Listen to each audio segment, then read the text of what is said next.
दोस्तों सबसे पहले आप इस वीडियो को लाइक कर दीजिए क्योंकि बाद में आप लाइक करना भूल जाते हैं। तो प्लीज इस वीडियो को टक से लाइक करें। एक बार एक इंसान अपनी जिंदगी से बहुत परेशान था। वह हर समय अपने आप को कोसता रहता था कि क्या जिंदगी मिली है मुझे, क्या जीवन है। हर परेशानी मेरे साथ ही है, हर दुख मुझे ही आकर घिरता है, हर झंझट मेरे ही सर पड़ती है। एक दिन इसी तरह अपने आप को बैठा हुआ कोस रहा था कि क्या नसीब है मेरा, क्या किस्मत है मेरी, क्या जिंदगी है मेरी।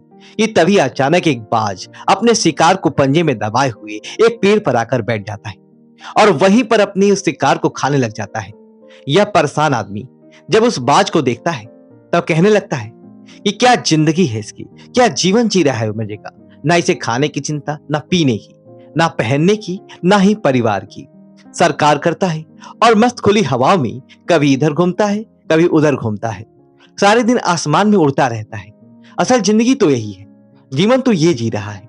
और फिर वह आसमान की तरफ देखकर जोर जोर से चिल्लाता है कि काश मैं ये भी बाज होता तो मुझे भी कोई दुख ना होता, मुझे भी कोई परेशानी ना होती। काश मैं एक बाज होता। जब वह 2 से 3 बार जोर जोर से चिल्लाता है कि काश मैं भी एक बाज होता तो मुझे कोई दुख ना होता, मुझे कोई परेशानी नहीं होती, तो अचानक आसमान में बिजली कड़कने लग जाती है और आसमान से आवाज आती है कि हे इंसान, क्या यह मैंने सच सुना कि तू हमारी जीवी जिंदगी से परेशान है और तू एक बाज बनना चाहता है। तो इस आकाशवाणी को सुनकर यह इंसान हैरान रह जाता है और आसमान की तरफ देखकर कहता है कि हाँ, मैं सच में अपनी जिंदगी से बहुत परेशान हूं, क्योंकि हर परेशानी मेरे साथ है, हर दुख मुझे ही है, हर तकलीफ मेरे ही साथ है। तो आसमान से फिर आवाज आती है कि हे इंसान, एक बार फिर सोच ले, हमने तुझे बड़ी प्यारी जिंदगी दी है, लेकिन अगर फिर भी तू चाहता है कि हम तुझे बाज बना दे तो हम तुझे बाज बना देंगे। लेकिन अगर एक बार हमने तुझे बाज बना दिया तो फिर हम तुझे बाज से इंसान दोबारा नहीं बनाएंगे। तो यह आदमी तुरंत जवाब देता है कि मैंने अच्छी तरह से सोच लिया है कि मुझे बाज ही बनना है, और एक बार बाज बनने के बाद मैं दोबारा कभी नहीं कहूंगा कि मुझे इंसान बनना है। तभी ऊपर से एक आवाज आती है कि जैसा तुम्हारी इच्छा, और वह इंसान बाज बन जाता है। बाज बनते हुए इंसान खुली हवा में उड़ने लगता है। कभी उड़ता हुआ इधर चल जाता है, कभी उड़ता हुआ उधर चला जाता है और सोचता है क्या मजे की जिंदगी है। असल जिंदगी तो यही है, ना कोई चिंता, ना कोई परेशानी, ना कोई डर, और सारा दिन ऊंचे आसमान में उड़ता रहता है। 2-3 मिनट पंख मारता है, उसके बाद पंख मारना बंद कर देता है और लंबे समय तक हवाओं में तैरता रहता है। इसी तरह हवाओं में तैरते हुए शाम का समय नजदीक आ जाता है तो वह सोचता है कि मेरे पास रहने का एक ठिकाना भी होना चाहिए, मेरा अपना एक घर होना चाहिए जहां मैं रात में आराम कर सकूं। तो यह सोचकर वह छोटी छोटी लकड़ियां इकट्ठा करने लग जाता है और एक ऊंचे पेड़ पर अपना घोंसला बनाने लग जाता है। एक एक लकड़ियां इकट्ठा करके वह अपने लिए एक सुंदर सा घोंसला तैयार कर लेता है और रात में उसी में सो जाता है और सोचता है सुबह उठकर शिकार भी करूंगा और सुबह उठकर फिर से मौज मस्ती भी करेंगे, खुली हवाओं में उड़ेंगे। सुबह होते ही वह शिकार की तलाश में निकल पड़ता है। हवा में उड़ता रहता है, ऊपर से जाकर देखता है कि कहीं जमीन पे मुझे कोई शिकार नजर आए तो मैं तुरंत जाकर उसे दबोच लूं और वहीं पर खा लूं। लेकिन उसे कोई शिकार नजर नहीं आता। काफी समय बीत जाता है, वह लगातार ऊंचाई से शिकार को ढूंढता रहता है, लेकिन उसे कोई शिकार नहीं मिलता। फिर वह पास ही एक जंगल होता है, उस जंगल में चला जाता है। वह सोचकर कि शायद वहां कोई अच्छा सा शिकार मेरे हाथ लग जाए। यह जंगल के ऊपर उड़कर शिकार को ढूंढता रहता है, जंगल के अंदर जाकर भी शिकार को ढूंढता है, लेकिन वहां पर भी शिकार नहीं मिलता। शाम का समय नजदीक आ जाता है तो मायूस होकर वापस अपने घोंसले की तरफ लौट रहा होता है कि रास्ते पर थक कर एक पेड़ के ऊपर बैठ जाता है। जब वह उस पेड़ के ऊपर बैठा होता है तो उसकी नजर एक बीमार चिड़िया पर पड़ती है जो कि घायल अवस्था में होती है। यह तुरंत जाकर उसको दबोच लेता है, उसके पंख निकालकर अलग कर देता है और उसे खा जाता है। उस चिड़िया को खाने के बाद वह अपने घोंसले की तरफ उड़ जाता है और रास्ते में सोचता है कि चलो बीमार चिड़िया ही सही, लेकिन कुछ तो खाने को मिला। वह अपने घोंसले पर पहुंचकर आराम करने लगता है और सोचता है कि सुबह एक अच्छा सा शिकार पकड़ूंगा और अपने भूख मिटा लूंगा। जैसे ही सुबह का प्रकाश होता है यह निकल पड़ता है अपने शिकार की तलाश में। हवा में उड़ता रहता है, लेकिन आज फिर कोई शिकार इसके हाथ नहीं आता। काफी समय बीत जाता है, यह ऊंचाइयों पर जाकर अपने तेज नजरों से शिकार को ढूंढने की पूरी कोशिश करता है, लेकिन इसे कोई भी शिकार नजर नहीं आता। फिर यह पास के कुछ जंगल की तरफ चला जाता है, लेकिन उसे वहां पर भी कोई शिकार नहीं आता।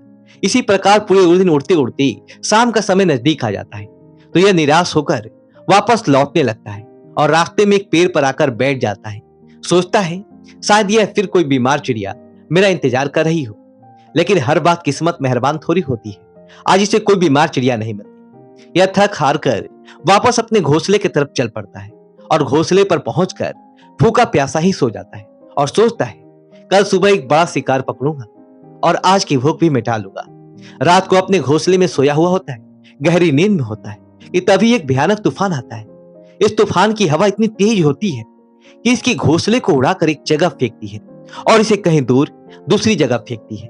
तो ये जहां पर गिरता है वहां नीचे एक नोकदार लकड़ी पड़ी होती है जो इसके पंजे में गड़ जाती है और इसे बुरी तरह घायल कर देती है। तूफान के रुकने के बाद बारिश शुरू हो जाती है। तेज बारिश होती रहती है पर यह किसी तरह से पेड़ों के नीचे छुपकर बैठा रहता है। बड़ी मुश्किल से इसकी रात कटती है। जब सुबह होती है तो बारिश रुक जाती है। बारिश के रुकते ही चारों तरफ खुशियां छा जाती है, चारों तरफ हरियाली छा जाती है। नदियों और झरने तेजी से बहने लगती है। सब कुछ फिर से पहले जैसा हो जाता है। लेकिन यह बाज अब पहले के जैसा नहीं रहा। इसका पांव बुरी तरह से घायल हो चुका है। इसके पंजे में जो लकड़ी लगी थी उसकी वजह से इसका पंजा बुरी तरह से छत विछत हो गया है। और मैं आपको बता दूं कि बाज का जो पंजा होता है वह उसके शिकार को पकड़ने के लिए सबसे जरूरी होता है, क्योंकि बाज अपने पंजों से ही अपने शिकार को पकड़ता है, दबोचता है और फिर अपने चोंच के माध्यम से नोच नोच कर खाता है। लेकिन अगर इस बाज का पंजा बुरी तरीके से घायल हो चुका था, अब यह पिछले 2 दिनों से भूखा भी था।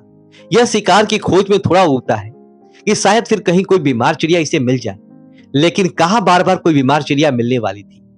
कुछ देर तक उड़ता है लेकिन फिर भूख और तर्क के मारे थक कर एक पेड़ पर आकर बैठ जाता है।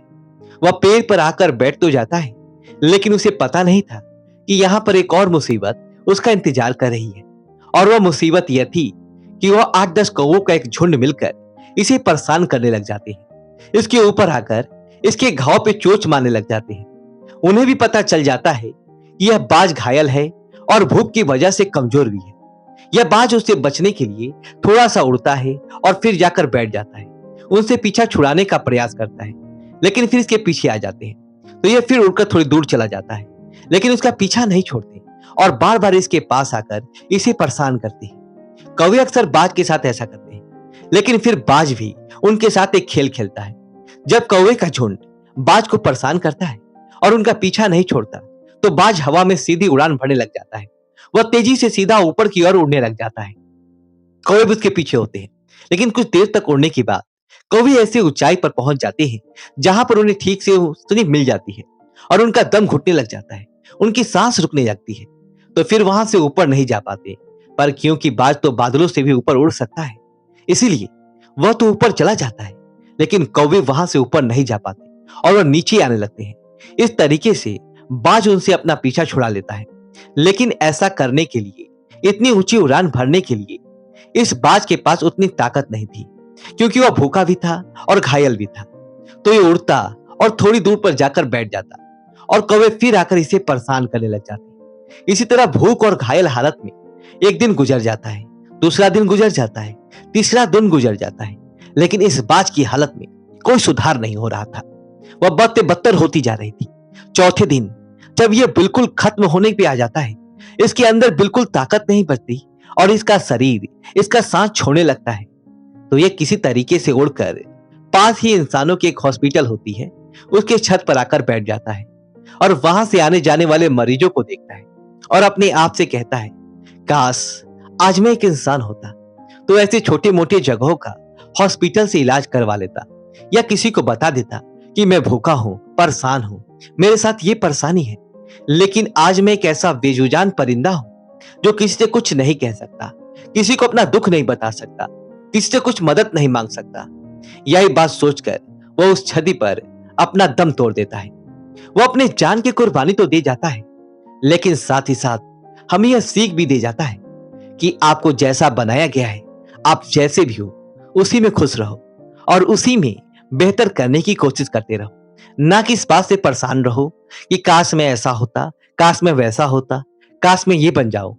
आपको जैसा भी बनाया गया है आप उसी में अपने सर्वश्रेष्ठ करने का प्रयास करते रहो। दोस्तों, ये कहानी तो काल्पनिक है लेकिन हमें जीवन का एक बहुत ही महत्वपूर्ण नियम सिखा कर जाती है कि हम जैसे भी हैं अच्छे हैं, बस हमें उसी में अपना सर्वश्रेष्ठ करने का प्रयास करते रहना चाहिए। दोस्तों वीडियो को लाइक करें और कमेंट बॉक्स में ओम नमः शिवाय लिखें और हमारे चैनल को सब्सक्राइब करें। धन्यवाद दोस्तों।